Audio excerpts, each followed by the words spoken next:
Okay, good morning, everyone, and welcome to our webinar on this lovely, actually sunny day. I think today is the first day that we don't have a weather warning in place, so hooray for that, good old English weather. Good morning and welcome to our webinar, Transforming Your Talent Engagement Through Technology, Creating a Cultural Shift. My name's Natasha Priya-Cannon. I am the Managing Director for In-House Recruitment, one of the fastest growing communities for in-house recruiters and talent acquisition professionals like yourself. I'm joined today by Yazad from Oracle, and they are our event partner today, and they're going to be talking us through a little bit about that talent engagement and that tech process for creating a cultural change. So for those of you, and I'm sure Yazad is going to give us a little bit more information, for those of you who don't know, Oracle give you the tools to master a lot of different processes within your talent management cycle. So acquiring the right people, nurturing their growth, and also development for succession as well. So Yazad is going to go through a few of those bits and pieces shortly. Just a quick note for you, if you are having any issues with sound or the visuals, if you just refresh your page, it should load up again for you. With any systems, technology can always give us a little bit of a test. So do just try to refresh it and it should work. We do want to make this interactive, and at the end of Yaz's session, we are going to be posing questions. So throughout the talk, if you do have any questions, on the right-hand side of your screen is where you'll be able to pose and write those questions, and we can give those to Yaz at the end. So hopefully that's all understandable, and everyone's looking forward to this session. And I'm going to hand over to Yaz, and I'll come back to you when the Q&A starts. So over to you, Yaz. Thank you very much. Hi, everybody. Good morning. This is Yazad Dalal with Oracle. And as Natasha rightly introduced, Oracle HCM Cloud is an all-in-one single platform for managing the entire HR lifecycle, from hiring to onboarding, the entire employee experience, and then even through to retirement, exit, and maintaining alumni networks. So it really covers everything in between. We're not here really to talk so much about Oracle, as we are to talk a little bit about a topic that I think is important to a lot of folks in the HR community, both in talent acquisition and as well as from an internal and generalist perspective, which is, how do we leverage the very rapidly advancing pace of innovation in technology to deliver amazing candidate and employee experiences? In other words, how do we leverage technology to drive cultural shift? We're not going to spend time today talking about the importance of culture to business or culture to strategy, because I think all of you are very familiar with a lot of those concepts. Instead, we want to do something a little bit different. So over the next 30 to 35 minutes, what I'd like to do is talk a little bit about us as people, as employees, as humans. So I'm going to spend some time talking about our own behavior, because it hopefully should not be too surprising to you. A lot of the consumer technology that we use today is based on how we behave as humans, our human behavior, the way it's designed, the way it gets us to act and respond and engage, is based on a very deep understanding of who we are and what we like to do.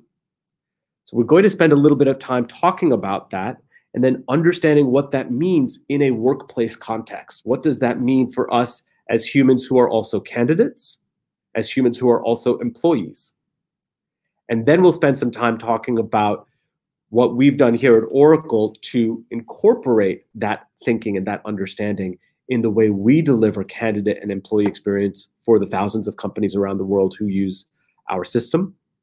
And then what we'd like to do is end with sharing just a few steps, a few recommendations that you can take back with you when you get back to work after this webinar, that perhaps you could start implementing today, or at least start thinking about. So that's our plan. I'm going to share with you my presentation in a moment. And as Natasha said, please add your questions through the system, and then we'll make sure that we get to as many of them as possible towards the end. So I talked to you a little bit about this exploration we want to make in human behavior. Let me share a couple of things with you. First of all, this is something very near and dear to my heart. I have been at Oracle for 4 years. My role here is to look after our overall business strategy and really represent the way we think about HR and HR technology. But until 4 years ago, I was working in a completely different sector, but still focused on HR services. I used to run an employer brand consulting firm. So for me, the way organizations portray themselves to their people and to the public is incredibly important. And that's why I'm talking about it today. When you think about how you operate or interoperate with technology, recognize one weird thing about yourself. We love to figure stuff out on our own. Self-discovery, in the same way that my little kids learned to walk, and maybe yours too, they didn't do it by taking lessons. They figured it out on their own.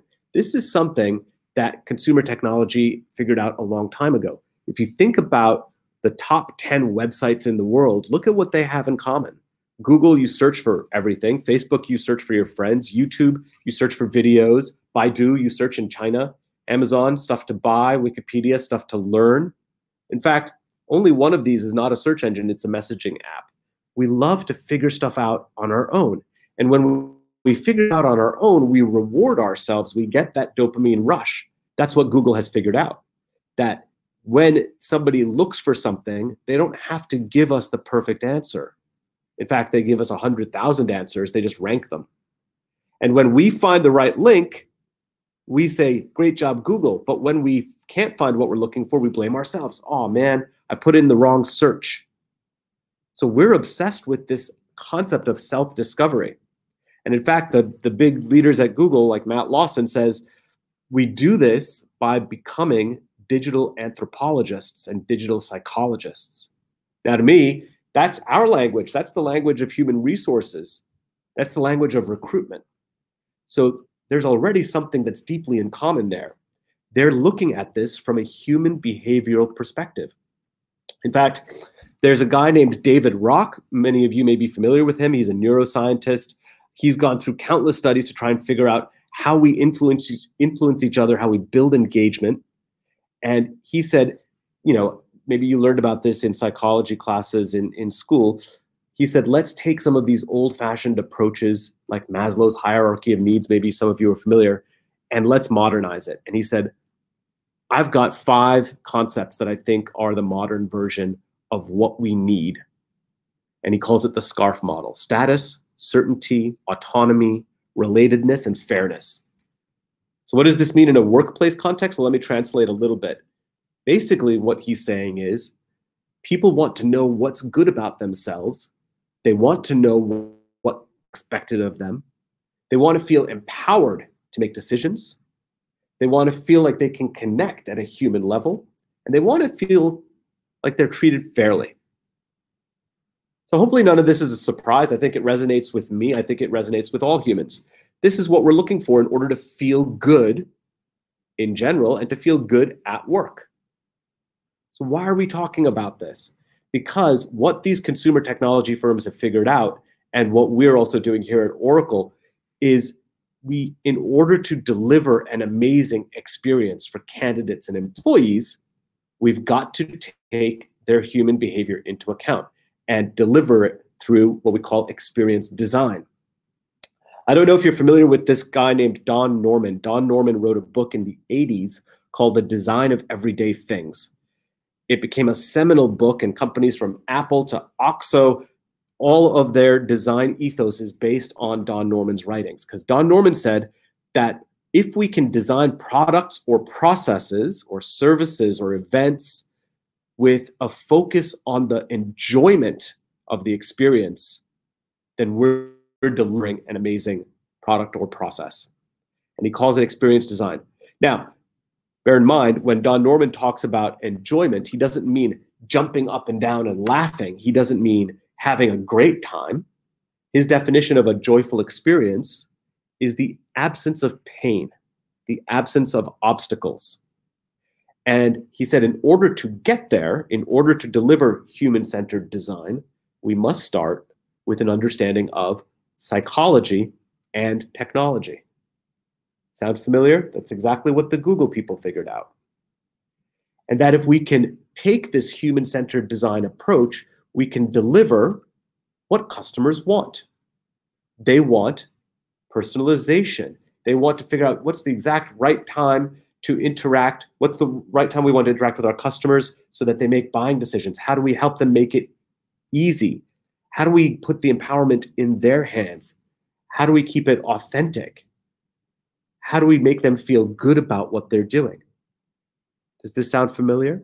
This is exactly what David Rock is talking about with his SCARF model. And none of this is based on consumer or customer behavior. It's based on human behavior, which means that what we as customers want is also what we as candidates want. It's also what we as employees want, because it's what we as humans want. Now, if we think about how traditionally we as employers are delivering these experiences, let's take a look at what employees think of us. Generally, the perception of who we are as an employer is referred to, as I'm sure you're all familiar, as an employer brand. And the concept is, how do we demonstrate to our people and to the public that we put our people first?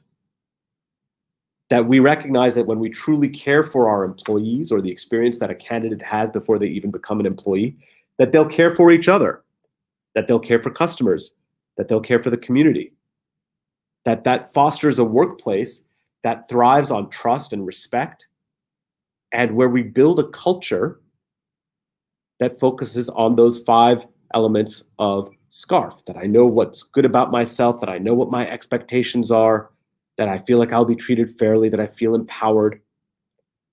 And if we feel that way, and if we deliver that successfully to our people, they're going to talk about it. And they'll start to refer like-minded, like-talented people who also believe in your culture and your mission. And so we know that this is important. And when we talk to CHROs, they tell us, based on surveys that we've done, this one I think is through Deloitte's Global Human Capital Trends survey from last year, human experience is among the top 3 human capital trends. But yet, there's this huge readiness gap. 84% say it's important, but less than half think that they're actually ready. And so this is what we're trying to do, is help you, help your leaders get ready. How do we make work more human? And so the approach that we advocate is, 1, let's focus on that human experience that we just talked about. And 2, that if we're able to deliver seamless experiences, joyful, where the definition of joy is simply the removal of obstacles, of obstructions, of painful processes, that people can move faster. Moving fast, being more agile, so that the business is more agile.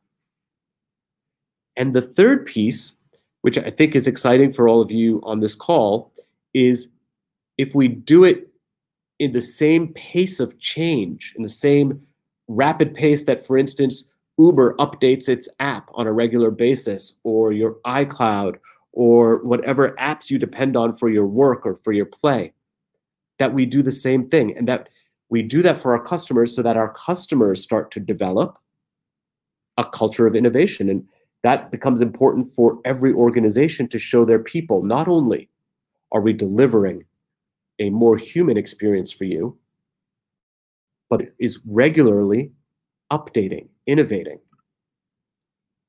So what do we mean by a human experience? I think this is the first element for us about building a culture through technology. Everyone would prefer to interact informally than formally. If you think about historically how we've had to deliver technology to our people, it's always been about processes and outcomes. Click here, drill down here, choose from this drop-down list, click that radio button. Here's the 40 steps to process your leave, or check your payslip, or apply for a job. How do we move away from that and remove all the obstacles in between, and instead make processes that are more conversational, that are more connected, that are more comprehensive. We've only been typing for about 150 years. So prior to the late 19th century, this is how we got things done. Let's get back to that. It's more human. And so in everything we do, we believe that the future is going to be about natural conversations. Imagine the culture you could build internally if every time one of your employees had a question, they could simply ask, maybe through a chatbot or a digital assistant. This is what we mean by natural conversations. When it comes to the employer brand and making life joyful for candidates, we want to take a similar approach. When I mentioned culture of innovation earlier, let me give you an example of what that might mean. My mother gets frustrated using her phone because she believes, and this is the expectation that technology has set for her, she believes that anything she thinks it should be able to do, it should just do it. Well, we think every employer should deliver that type of experience to their people. Each one of us, I am going to make a bet on this call, has a LinkedIn profile. Why should I, as part of my job, have to create a talent profile from scratch when I've invested plenty of time over the years in developing my public persona? Shouldn't I be able to just bring that in? Shouldn't I, as a recruiter, be able to leverage technology to do whatever I think it should be able to do, even if I'm not the most tech-savvy person? So for instance, if I'm a recruiter and I need to access candidates who are in a LinkedIn database, plus everybody who's applied for my job, plus those people who already work here, plus people who've applied before, shouldn't I be able to just search all of that from one place? This is what we mean by more human experiences. If we think about how our employees interact with one another, here at Oracle, we have 150,000 employees. It's a pretty big company. As you can imagine, we don't all know each other.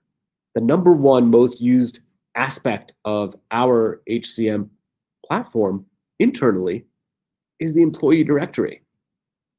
Why should an employee directory look like an old-fashioned phone book? Shouldn't it look and feel a lot more like Facebook?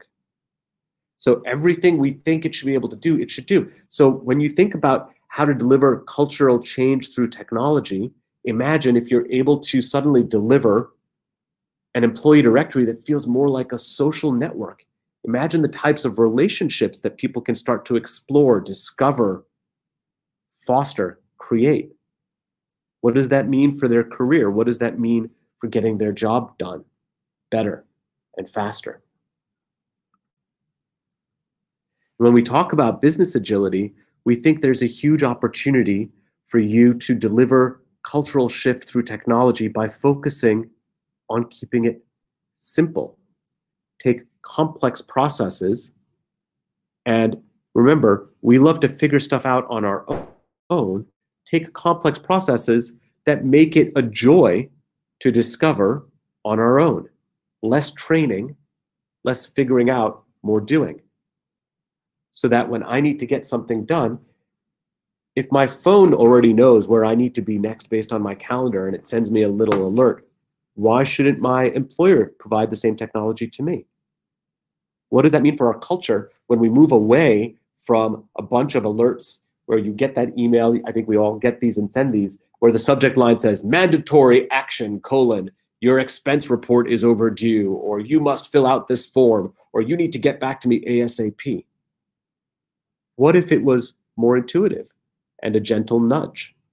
There's some great companies out there that I'm a big fan of that are leveraging this concept of nudge, which is based on basically saying, here's a friendly reminder. Don't forget to take XYZ action. So how do we make the complex simple?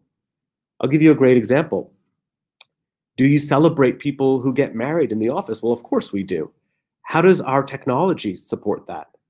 Well, there's a bunch of processes that probably have to take place when somebody gets married.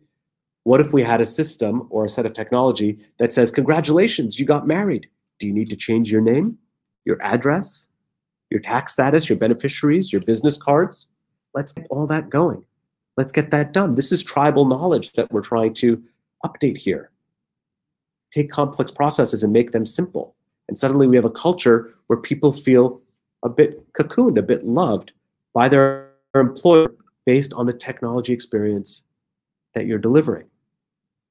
How do we make it personalized? I mentioned nudge a moment ago. One of the basic fundamentals of nudge is simply saying thank you. How do we drive more empathetic leadership culture in our organization? Simply by getting people to say thank you, to use first names more often. Imagine if you were able to deliver technology that complemented that. One of the things that's important to us is putting the power in the hands of organizations who use our HR platform to personalize that HR experience. Not having to call IT to do it, but just do it. So we built something called the HCM Experience Design Studio that allows HR teams to do that. So we think that's pretty exciting. And when we talk about taking complex things and making them easy, why should we have to depend or wait for someone from IT or maybe a third party to come and make changes for us in our processes? Let's go in and do it ourselves. We know what needs to be done. Not only should the user experience be obstacle-free, but maybe the way over that experience should also be obstacle-free. So I don't want to spend too much time talking about Oracle stuff, but I thought it was interesting to share with you how we're taking that human behavior approach, that neuroscience, the intersection of psychology and technology approach, and delivering it in the technology that we create. And that's being used by almost 30 million employees of our customers around the world. And we think that all of those organizations are benefiting by delivering a culture of innovation to their people. By innovating at a really rapid pace, there's nearly 4,000 companies around the world that are able to deliver the most modern employee experience and candidate experience to their people as a result. So I mentioned candidate experience a few times. One of the things that we're very excited about is creating a candidate experience that makes the candidate feel like a valued customer. So you're probably used to using apps to book hotels or book restaurants, where those organizations want the potential hotel guest or restaurant patron to feel valued. Why wouldn't you want to do the same thing for candidates? If they're already attracted to you, your employer brand has hopefully done a good job. How do we now provide them a candidate-centric experience that's highly personalized, that's intelligent, so that, for instance, when they apply to a job, they can then check on their status the same way that you might check on the status of your restaurant reservation. The most stressful moment, I think, for job candidates, and we've all been job candidates, is wondering what the heck is happening to our application. Why shouldn't, as my mother says, it should just do what I think it should do. I should be able to ask my phone, hey, where's my application? That's the sort of culture that we want to help organizations build, is to let candidates feel so valued that they can literally ask a chatbot for the status of their application. In fact, it almost doesn't matter what the response is. Just getting a response reduces 50% of the stress. Because in the absence of information, we make stuff up. Now they at least have some information. Oh, your application is in process, or you're in the second round of interview. And in fact, while you're at it, if you are in the second round of interview, why should we have to go back and forth on email with a recruiter? And why should the recruiter have to go back and forth on email with a candidate, picking out times and locations? That's not how we book restaurants. Why not populate a calendar with all the available times and let the candidate pick what works for you? Let's treat you with some respect. Your time is valuable. So how do we do this in an intelligent and data-driven way? So we have the same mentality around learning. We have the same mentality around processing questions. It's what we, customer service, they call it ticket management. In HR, we would call that HR help desk.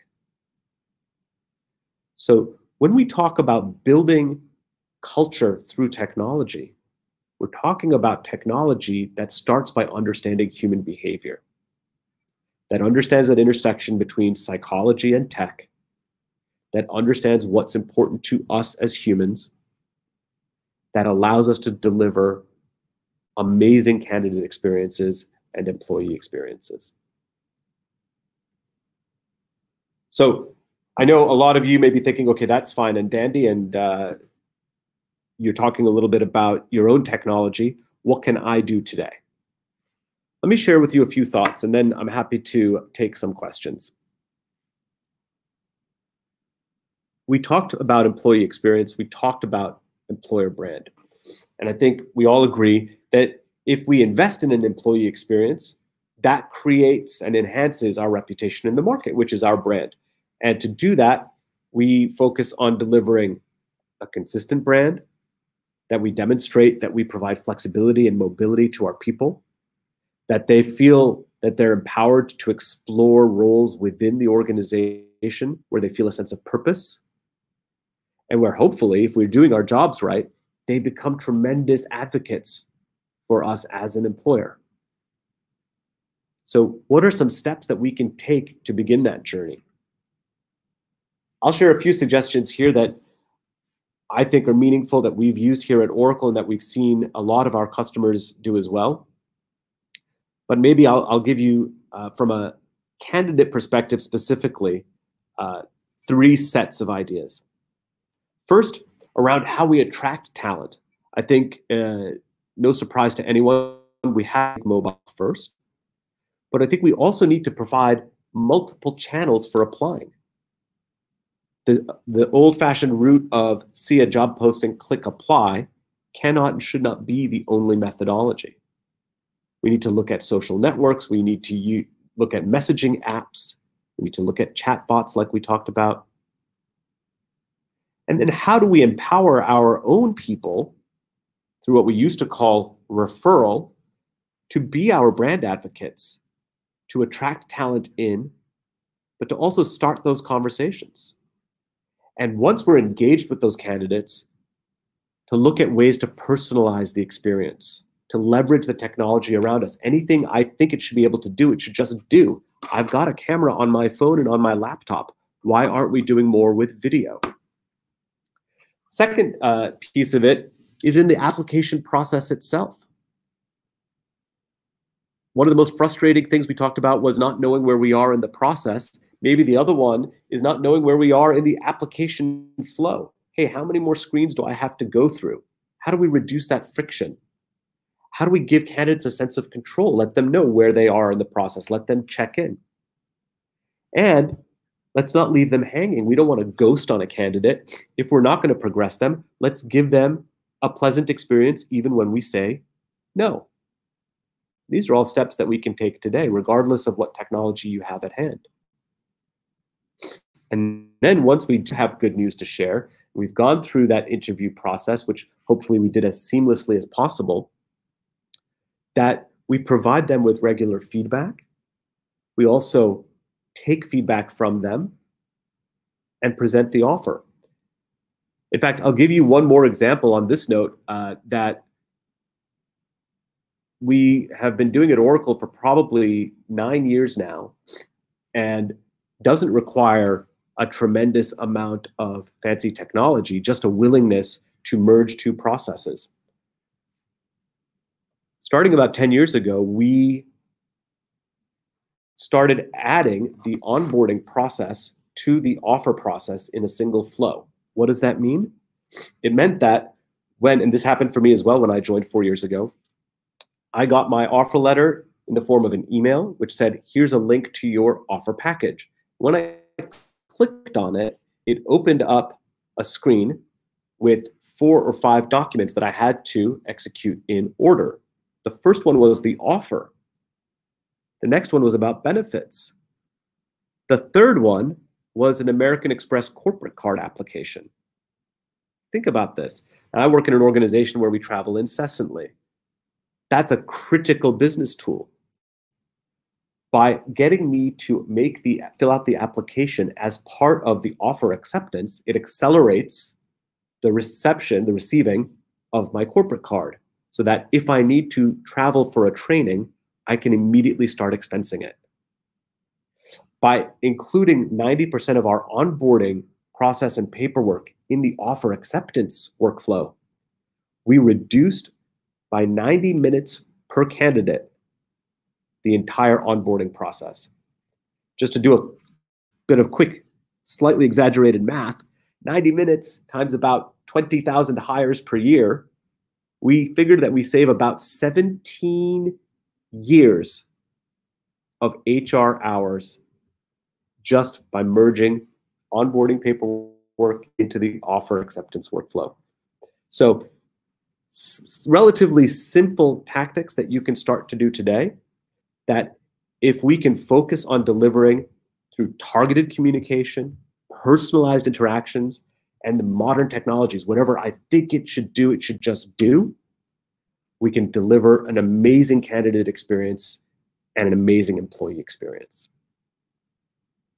So this is what I wanted to share with you today: the intersection of psychology and technology, how we're using that to design the platform that's being used by thousands of our customers around the world, nearly 40 million employees around the world, and to share with you a few steps that you can think about doing today so that you can bring a culture of innovation to your people. And we're always happy to share with you more about what that looks like, and reach out to us or through IHR to learn more. But I'm happy at this point to take any questions that you have. Excellent. Thank you very much, Yaz. I hope you can hear me okay. Sometimes when I come back on, it's a little bit odd. So really insightful. And I love how psychology and technology and everything works together. I just find it fascinating. So being able to utilize that and understand it a little bit more was really insightful. So thank you. We have had a couple of questions, and I know towards the end of that session you were talking about what you can do today.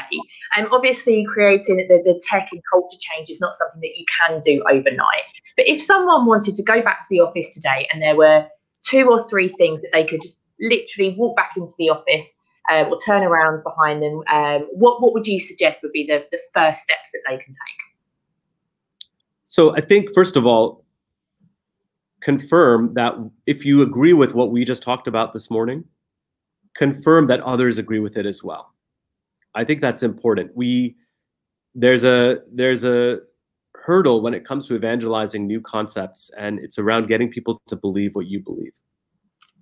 I deliberately am trying to use a lot of examples from our consumer technology life because it's the easiest way to understand what it means to have a seamless experience. Mm-hmm.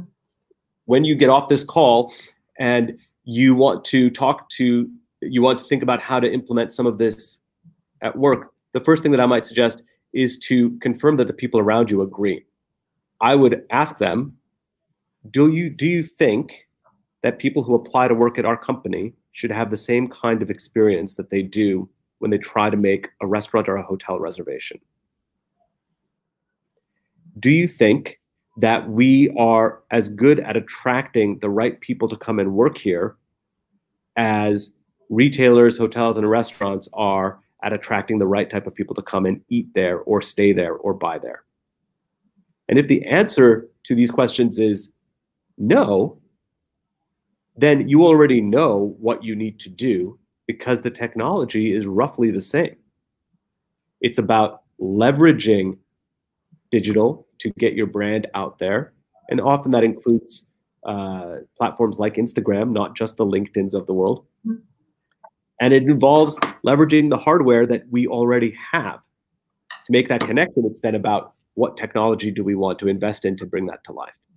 But I would start with that evangelization. Confirm that the people around you agree. So until you have that, you can't really get anything done. Yeah, and I think that brings us quite nicely onto the next question that we've had as well. So how do you build that business case? So is it a part of just keep on asking those questions and keep on asking the different people? And ultimately, if people are saying, no, we shouldn't have the same experience as we do when we book a restaurant, they're probably not the right people for your business, and you're probably not in the right business. But how do you get that business buy-in for cultural change through technology, which sometimes can be a little bit pricier and not necessarily accessible for all teams. So I'll give you a couple of famous examples, okay? One, but neither one has to do with technology. When you ask people what Google's employer brand is, they pause for a second and they aren't sure. And then you ask them, what is the most famous thing that you know about working at Google? And 9 times out of 10, they'll say, oh, free food. And that's been fundamental to their employer brand for the last 15 years, that there is 5-star restaurant quality food available 24 hours a day at Google. It's become their brand reputation. Now, that's not something they delivered through technology, but the concept is very similar. What is the 1 or 2 things that you want to be known for? I'll give you a completely different example, maybe more related to human behavior. One of the world's most famous technology companies the last 45 years is Microsoft. And Microsoft is known for having a very techie culture. 5 years ago, they got a new CEO. And that CEO said, in everything we do, we're going to lead with empathy. What? That doesn't sound like a tech company ethos. And yet, Microsoft has had one of the biggest turnarounds in terms of its business results of any company in the last 5 years. And when you ask them how they did it, they always start by saying, we decided to lead with empathy. Now, that is something, weirdly, that you can deliver with technology right away. I mentioned nudge a couple of times, Natasha. The reason I'm excited about nudge is and it's a little bit related to one of the questions I see here around tech-generated responses or automated responses. Let me give you an example how an automated response or notification can actually create empathy.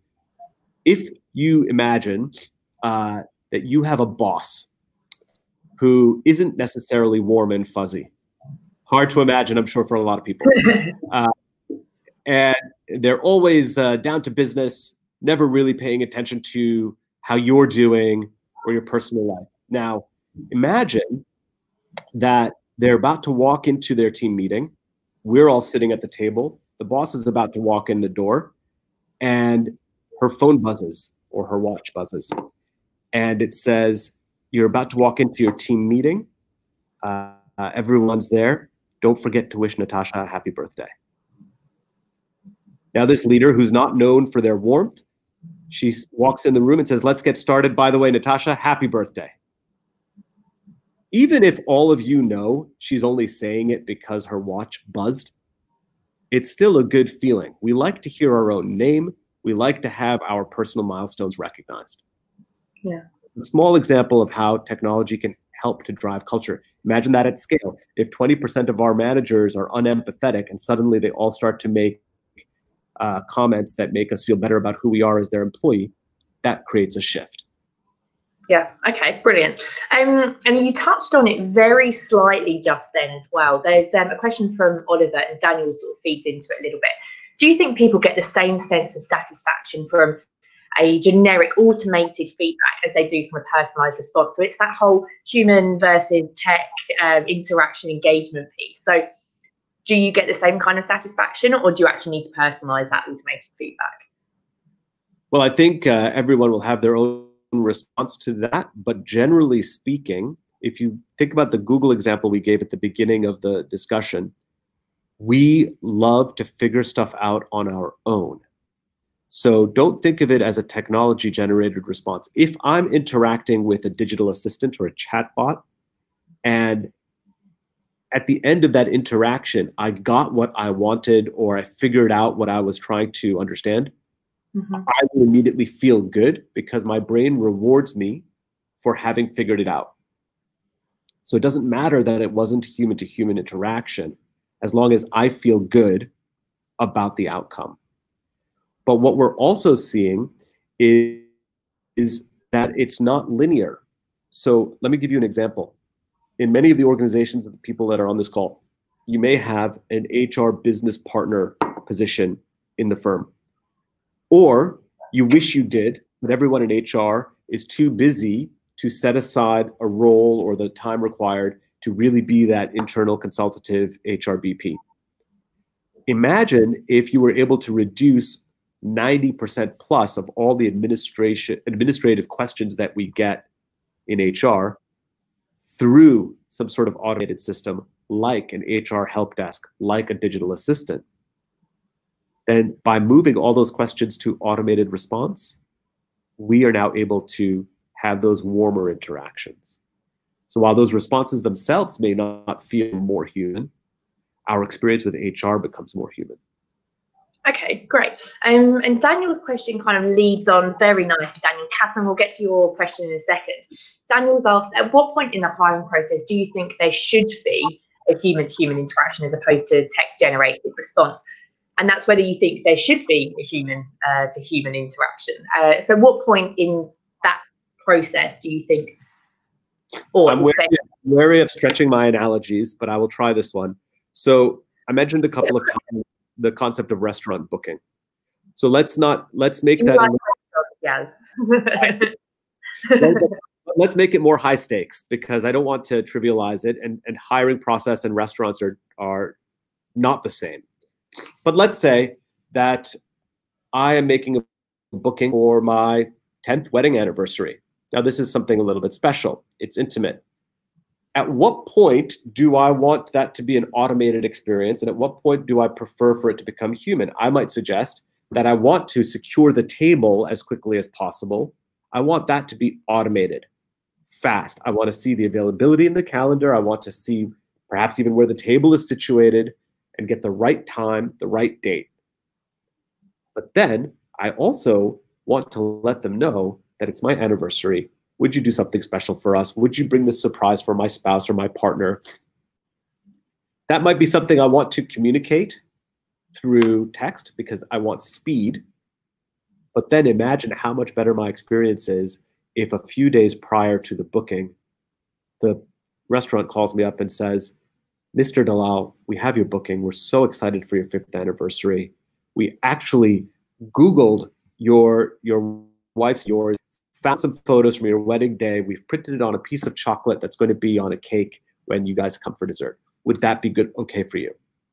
Now that's an amazing human-to-human interaction. So similarly in the hiring process, how do we automate as much of the front end as possible so that we free up time for the humans, the recruiters, to then have person-to-person interaction on the more stressful elements like, hey, your first round of interviews were okay, but we're not going to progress you, and I want to spend 5 minutes on the phone telling you personally why.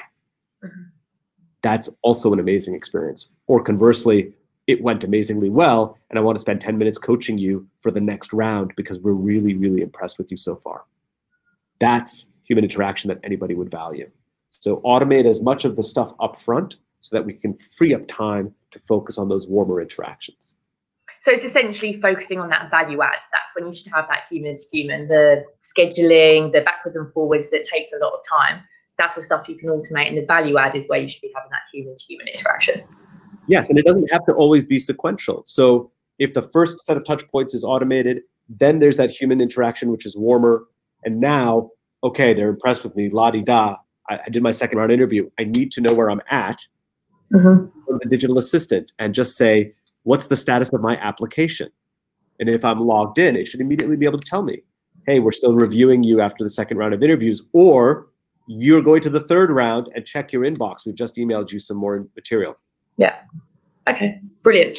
And Catherine's asked more to go back to the stakeholder piece. So how do you overcome the resistance from internal stakeholders who prioritize commercial brand and attracting customers over the employer brand and attracting candidates? So especially for companies that perhaps don't have that many resources to do the two, how do you focus on that, and how do you prioritize the candidates over customers?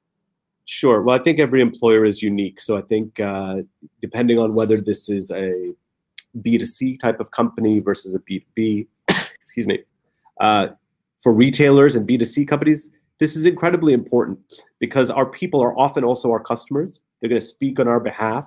We want them to have a warm experience in the hiring flow as employees so that they advocate who we are as a company.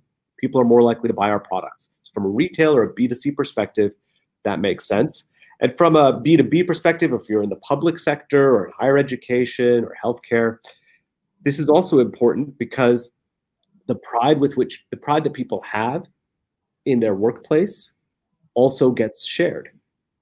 And the confidence that your consumers then have, or the other businesses that work with you, will go up or down accordingly. And I think, especially for organizations who don't prioritize this as much, this should still be very attractive, because the using technology culture to drive an amazing candidate experience and employee experience, the promise is to not spend a lot of money or time on it. Mm-hmm. And so if you're in an organization that doesn't take it as seriously as you would like, this is still a tremendous value proposition to say, here's a simple way we can satisfy what I think is important without sacrificing what you think is important, which might be time or money. Mm-hmm. Okay, good. So it's having conversations essentially as well, is just opening that dialogue to get it going. So you was asked, what are your thoughts about online assessments during the application process for senior candidates? So not the lower level or the graduate level, so online assessments. So I think there's we're talking about culture and culture shift. There's a huge culture shift, I think, in terms of expectations at the senior level. I think in the old days, quote unquote, your senior managers were far less likely to apply to jobs through social media or even online at all. They would feel, just like my father felt after 35 years at IBM, oh, no. If they want me, they'll come and look for me. I think those days are over. Partly because, for instance, senior managers also now includes millennials. Millennials are turning 40. There's plenty of senior management in every organization who's got 15 or 20 years experience. So their expectations are different. There's also tremendous competition for talent. But I also think that we are more likely these days to be patient with a process that requires more upfront, so that we can have a better experience in the interview process. So to give you an example, we are, as long as the workflow is seamless, enjoyable, again, absence of pain, then it should not be a big deal to request someone to submit 5 or 10 or 20 data points as part of an assessment or a psychometric test, if in the presentation of it, we make it clear how long this will take, how far do you still have left to go, can I pause and come back? Mm-hmm. And most importantly, by completing this form or this survey or questionnaire, that allows us to tell you much faster whether you're a fit. That allows us to pair you with the right interviewer or the right role. These are all benefits that any candidate would appreciate. So not just online assessment for the sake of an online assessment, it's making sure that it's actually, again, feeding back and being value add. Okay, great. Sorry, Natasha, I was just going to name drop another company that I really admire, who I think has done a great job of this, called Pymetrics, Pymetrics, Pymetrics, who I like them a lot because they are founded and run a very strong female CEO named Frida Polly, who is a PhD in neuroscience and also an MBA. She understands that intersection that we keep talking about between psychology and technology and business. Mm-hmm. And she has created a whole assessment tool that's gamified. And it's designed specifically to find top talent and senior people. So there's, I think, a lot of value in making sure that you have a smart assessment, but it should be one that makes it clear that we're not going to waste the candidate's time. Yeah, brilliant. So we've got a couple more questions on your thoughts on, and then we'll probably have to wrap it up. So your thoughts on the application process. So current practice for one of our attendees is that candidates have to create an account or a profile prior to even submitting an application. So what's your thoughts on that? So this is something that comes up a lot. On the one hand, candidates feel, okay, I want the most seamless experience possible. I'm already logged into LinkedIn. Just make it easy for me to apply through LinkedIn, which is great. And a large number of companies will do that, or you're applying through Indeed.com or any one of these job boards. But We also have a recognition, and I think our consumer behavior has taught us this, that your logged in experience will always be richer. So there are, for instance, 2 or 3 major global applicant tracking system companies. Oracle is one of them. There are dozens and dozens of UK-based organizations as well. And the majority of them, us included, do require that candidates create an account before they start their process. But I think, one, we're used to doing this, so I don't think it's as much of an obstacle anymore. And 2, most of these companies, us included, have made it ridiculously simple. Just pop in your email address, first and last name. Now you have an account. Mm-hmm. I think that's an experience all of us are kind of used to these days anyway. But the benefits are tremendous.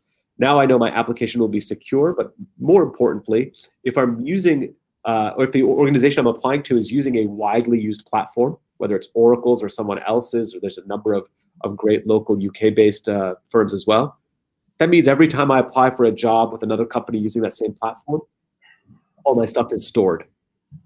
So in a way, it's actually maximizing my convenience. Yeah, linking it up, and I think an obstacle. Yeah, and I think a lot historically as well, a lot of ATSs have asked for a whole host of information before even getting to that actual application process. So keeping that simple is the one where it works. So absolutely. And I think the last question that we've got is, what are your thoughts on pre-recorded video interviews? So I think to understand Joanna's question properly, if we mean candidates submitting videos of themselves, or we see a lot of organizations these days asking candidates to record a video of themselves responding to a question or several questions. Mm-hmm. I think this is a very interesting approach. Again, as long as they make it clear to the candidate that the reason why they're doing this is not to be impersonal, but to speed up the process.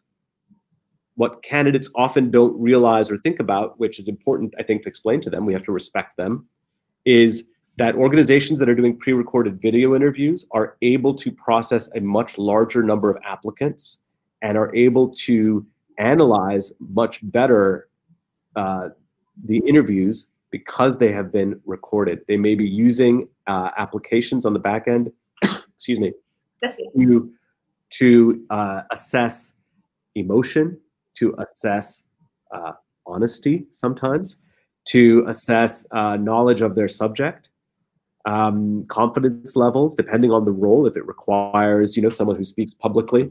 And I think it's important when organizations are using interesting tools like that to make it clear why. If you force someone to do something without explaining to them the reason or the purpose behind it, they're less likely to do it, or if they do, they may do it perhaps with less commitment. Okay, great. Thank you very much. Yes, I think that's all of the questions that we've had this morning. So thank you very much for posing those questions. It's great to have a little bit of interaction and getting your insight. Do you have any final words before we shoot off from this webinar? Look, I think first of all, thank you very much for having me, and thank you to everyone who joined us. I think my message would be this: the pace of change in technology is not going to slow down. It's only going to speed up. Mm-hmm. The longer that organizations wait before modernizing their platforms and the way they deliver candidate and employee experiences, the faster their employer brand will denigrate, unfortunately. So staying in the past is only going to have a negative impact on the experience that your people have, that your candidates have, and ultimately hurts your employer brand. Taking small steps, like we talked about, personalizing the hiring process, developing candidate relationships, creating an amazing employee experience, even through small tactical things like nudge, are a step in the right direction. Investing, if I were to put my Oracle hat back on, investing in technology platforms that allow a culture of innovation to accrue to you. We spend $5 billion a year on R&D for our cloud applications. You don't need to do that. We're doing it for you. So, and whether you invest with us or someone else, I would suggest that number one message should be make changes now. Don't wait.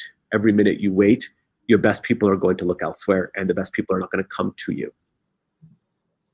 Excellent. Thank you very much for that final bit of insight. It's been a great session this morning. I've really enjoyed it, and hopefully everyone else has as well. So for those of you who perhaps came on slightly late, or haven't had a chance, or someone's been talking next to you, as so often is the way, we do have this session recorded. So shortly after this is ended, we will be sending it over to you. We will also provide a couple of contact details for Yaz and his colleagues over at Oracle. So if you do have any questions that are perhaps a bit more pertinent to your business that you didn't want to write down, do feel free to reach out. I know these guys are more than happy to chat through some of the other insight, and I know there is a lot of other insight that they have as well. So we'll be following up with you. If you've got any questions, do also give us a shout. But until the next time, enjoy the rest of your day, and hopefully see you at another event of ours soon. Thanks very much, Yaz. Have a good rest of the day. Thank you very much, everyone. Have a great day.